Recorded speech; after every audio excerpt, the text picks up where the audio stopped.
sou paranaense, mas viemos para o Mato Grosso em 83, estamos aqui desde 83, fomos morar na cidade chamada Cláudia, no interior do Mato Grosso, 600 quilômetros da capital, e foi lá que a gente se criou. Na verdade, somos considerados um mato-grossense, né? E aí eu parei de estudar muito cedo, né? Porque eu tinha que ajudar meu pai. Meu pai era madeireiro, a gente ficava acampado no mato. Às vezes ia na segunda-feira acampar, voltava só na sexta-feira, então não tinha como conciliar estudo, porque a gente ficava acampado no mato. Foi meio difícil. Na época era tudo mais difícil que hoje, né, cara? Não tinha asfalto, né? Tudo estrada de chão. Meu serviço era trabalhar em mato. E aí, em 1992, eu comecei a trabalhar como torneiro mecânico. Está aqui o torno, o primeiro torno que eu trabalhei. Trabalhei aqui durante 4 a 5 anos. Foi nesse lugarzinho aqui que a gente teve a primeira profissão. Era difícil, tadinho. Ele era molecote, ele sofria tanto. Chegava em casa, a gente só via o zoinho dele, pura graxa, né? Mas ele era um mecânico bom, soldador bom. Aquele torneiro, ele era bem, nossa. Mas eu via que naquilo não era o que eu queria para a minha vida. Eu sabia que algum dia eu ia encontrar alguma coisa que pudesse mudar a minha vida. Eu gostava muito de esporte, eu comecei a correr de motocross. Eu ia nas pistas, via os pilotos treinando e eu comecei a gostar daquilo. Até que eu resolvi comprar uma moto, né, com meus recursos mesmo. Comprar uma moto, trabalhei, comprei, vendi um carro que eu tinha para comprar essa moto, para mim começar a competir.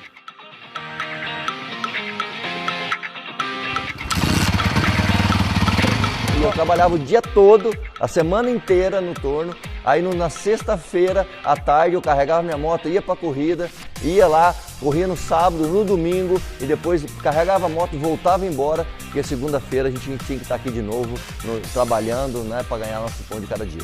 Meus amigos não acreditavam, ninguém mais próximo de mim acreditava que eu poderia dar certo, mas mesmo assim eu persisti.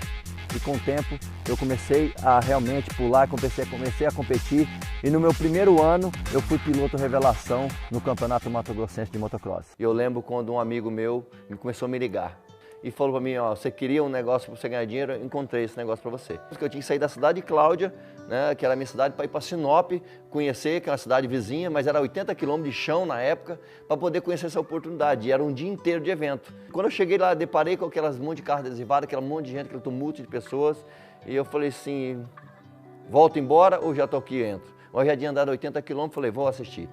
E eu entrei sim naquele negócio, e eu não entrei pensando em morar onde eu estou morando hoje, dirigindo os carros que eu tenho hoje. Eu entrei pensando em ganhar 3 mil por mês. Na minha época era o dobro do que eu ganhava. Eu sou de Barra do Garças, né? Nascida e criada em Barra do Garças. E eu fazia cursinho pré-vestibular e à tarde eu trabalhava na casa de carne. E um dia, eu lembro que era uma segunda-feira, passou uma pessoa pedindo uma informação. E do nada ele me fez um convite para me conhecer uma oportunidade de negócio que era para ganhar dinheiro.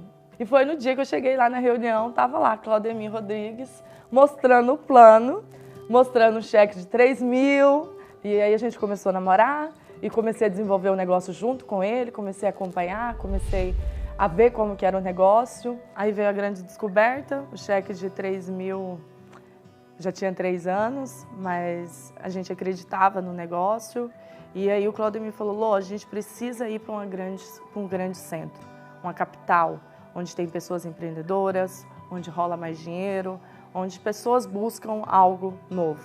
E aí veio a grande ideia de mudar para Cuiabá. Nós chegamos em Cuiabá sem conhecer ninguém, a convite de um amigo nosso, dormi no fundo do escritório dele, nem o colchão nós trouxemos, vivemos emprestado dele, ficava ali durante a noite, dormia, levantava cedo para trabalhar, andava de bis, eu saía mostrar o plano para as pessoas na rua. Um dia nós chegamos, depois, 8 horas da noite, o dia inteiro trabalhando na rua, e chegamos para dormir, para descansar, né? Apesar de estar no fundo do escritório, chegamos lá, esse colchão não estava lá, porque esse amigo meu tinha levado o colchão embora.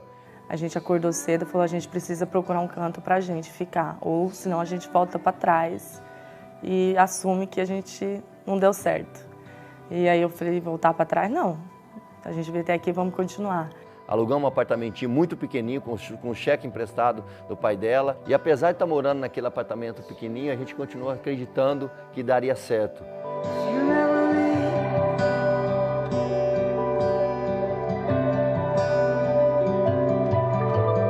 Muitas e muitas vezes lá da sacada, a gente ficava olhando o condomínio que estava sendo construído e falava, a gente vai morar um dia, e ficava sonhando ali nessa casa. E sonhando, né? Nunca deixamos de sonhar, nunca deixamos de sonhar e acreditar que um dia nós já saímos daqui e moraríamos naquele condomínio.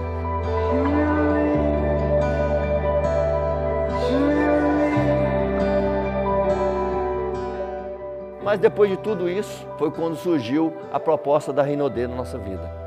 Eu lembro até hoje que o meu patrocinador é o Toshiro, ele me falava, acredite, cara, essa empresa vai mudar sua vida. Venha conhecer o que é a Rinodê. A Rinodê tá começando, mas vai ser gigante.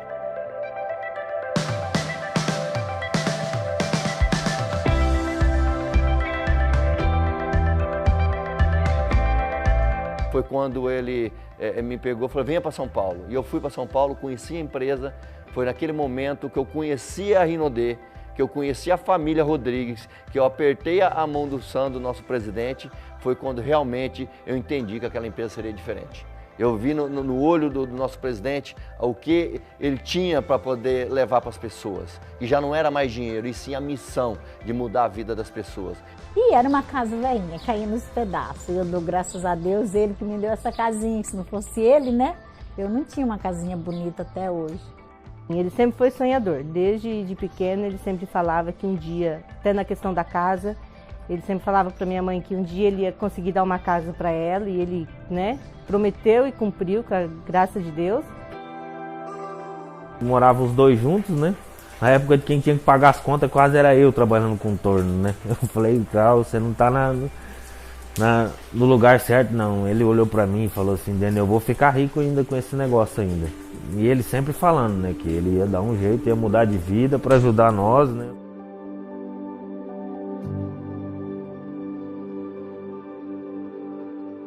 Primeira vez que a gente conheceu esse lago aqui, esse lugar maravilhoso, né? E a gente estava num barquinho pequeno, né, Lô? Tava num barquinho e chegou um barco bem maior que o nosso ao lado e eu tive que olhar para cima para olhar para ele.